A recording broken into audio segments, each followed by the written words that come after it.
শুধু দর্শক, আমরা এখন চীন মৈত্রী সম্মেলন কেন্দ্র এবং এই চীন মৈত্রী সম্মেলন কেন্দ্রে আমরা সকাল থেকে এখানে ছিলাম এবং সকালে আমি যখন দেখেছি মাননীয় প্রধানমন্ত্রী যখন এখানে ঢোকেন তখন আমরা প্রধান ফটকে ছিলাম।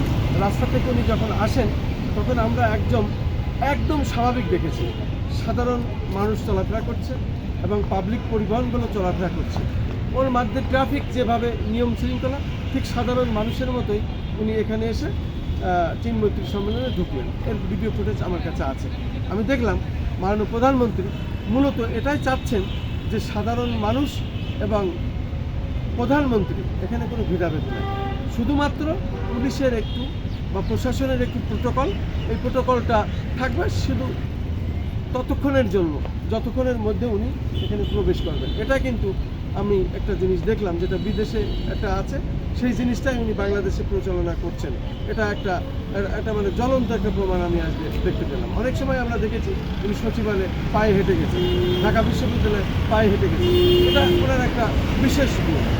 আমি আরেকটি কথা বলতে চাই, সেটি হলো আজকে যে জুলাই যোদ্ধাদের নিয়ে এবং যেসব জুলাই শহীদ হয়েছিল এবং যে সকল আহত হয়েছিল সে সকল পরিবার তারা এখানে এসেছিলেন, তাদের নিয়ে উনি কর্মকাণ্ডটা করেছেন। আজকে প্রত্যেকেই এখানে এসেছিলেন। সারা বাংলাদেশে যত নিহত হয়েছিল, শহীদ হয়েছিল, আহত হয়েছিল এবং পঙ্গুত্ব বরণ করছে তাদের মধ্যে।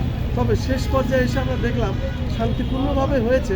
তবে শেষে এসে কিছুটা আমরা মানুষের একটু অভিযোগ পাচ্ছি, সেটা হচ্ছে শেষে এসে এই যে ব্যাগ বন্টন বা তাদের অর্থ বন্টনে এখানে একটু গুজামিল হয়ে গেছে আর কি।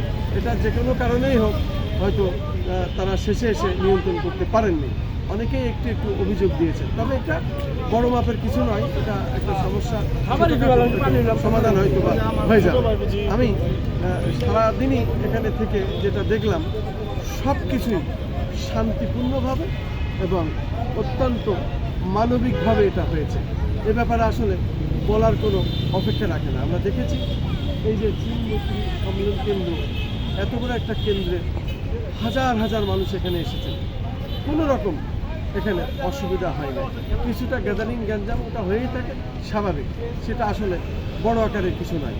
আমি খন্দকার মাসুদুজ্জামান, আমার চ্যানেলগুলির পক্ষ থেকে আমি ধারাবাহিক এটা সকাল থেকে করে যাচ্ছি। আজকে এই পর্যন্তই। আসসালামু আলাইকুম।